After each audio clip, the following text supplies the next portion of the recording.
বাবা মার ভালোবাসার সাথে এই পৃথিবীর কোনো ভালোবাসার তুলনা হয় না। সো ঈদের সময় গ্রামে গিয়েছিলাম, আর আমার মা আমাকে পেয়ে অনেক হ্যাপি। সো মায়ের হাতের পিঠা, মা আমাকে বলল যে অনেক দিন পর গ্রামে আসছো, আমি তোমাকে পিঠা বানিয়ে খাওয়াবো। তবে মেরা পিঠা আমার খুব পছন্দের একটা পিঠা। আসলে আমি আমার মাকে ভীষণ পছন্দ করি আর অনেক ভালোবাসি। যদিও আমি গ্রামে মাঝে মধ্যে যাই, মায়ের সাথে কাটানো মুহূর্তগুলো আমি ঢাকা চলে আসলে অনেক মিস করি। আর আমার মা তো ভীষণ ভালো, আমাকে অনেক আদর করে। যদিও আছে আমি ভাই বোনের মধ্যে সবার ছোট, এই জন্য আমার মা আমাকে বেশি ভালোবাসে। তবে একটা সত্যি কথা কি জানো, বাবা মার ভালোবাসা এমন ভালোবাসা যে যদি তার ছেলে মেয়ে অসুন্দর হয়, কালো হয়, আতর হয়, লুলা হয়, বোবা হয়, কানা হয়, তারপরও না নিঃস্বার্থে মা বাবা তাদের ছেলে মেয়েকে ভালোবাসে। কারণ মায়ের ভালোবাসার সাথে না পৃথিবীর কোনো ভালোবাসার তুলনা দেওয়া কোনোভাবেই সম্ভব না। তবে আমার মা কিন্তু পৃথিবীর শ্রেষ্ঠ মা, আমার মা অনেক ভালো। আমি যখনই গ্রামে যাই আমার মা সবসময় ট্রাই করে নিজের হাতে বানিয়ে কিছু আমাকে খাওয়ানোর জন্য। তবে পিঠা, আমার মায়ের হাতের পিঠাকে আমি ভীষণ মিস করি। আমি যখনই গ্রামে যাই আম্মুকে খুব রিকোয়েস্ট করি যে আম্মুর হাতের পিঠা খাবো।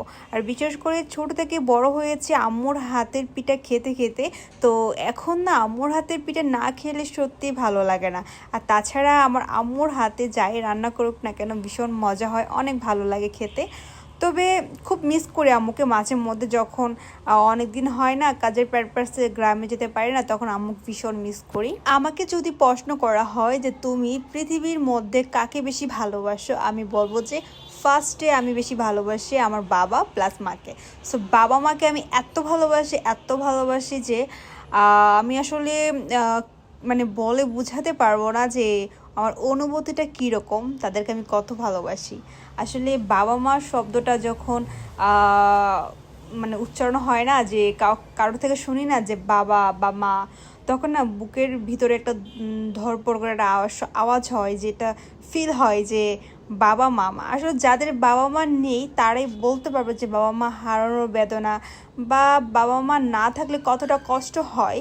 সো বাবা মা জীবনের এমন একটা উপহার বা এমন একটা আল্লাহর দেওয়ার দান, যেটা কিনা মানে যেটা কিনা আসলে বলে শেষ করা যাবে না। সো আল্লাহর কাছে আমি হাজার হাজার হাজার শুক্রিয়া যে আমি আমার বাবা মাকে পেয়েছি। অনেক সন্তান আছে যে বড় হইয়া বাবা মাকে পায় না, এতিম হয়, বা তাদের মনের মধ্যে ভীষণ কষ্ট থাকে যে বাবা মার আদরটা কীরকম বা বাবা মারটা কীরকম, তারা কখনোই অনুভব করতে পারে না। তবে আল্লাহর কাছে আমি অনেক শুক্রিয়া আদায় করি যে, বা অনেকটা হ্যাপি যে আমি আমার বাবা মাকে পেয়েছি, বা ছোটো থেকে বাবা মার কাছে বড় হয়েছি। ইনশাল্লাহ এখনও আমার বাবা মা বেঁচে আছেন, বা এখনও বাবা মার আদর নিতে পারতেছি, বাবা মার যত্ন নিতে পারতেছি, বা বাবা মাকে বাবা মা বলে ডাকতে পারতেছি। আসলে এটা যে কত বড় মহব্বত সেটা আসলে বলে বোঝানো সম্ভব না। সবাই অবশ্যই আমার বাবা মার জন্য দোয়া করবে। আর গ্রামে গিয়ে আম্মুর হাতের পিঠা খেলাম, সত্যি অনেক ভালো লেগেছিল।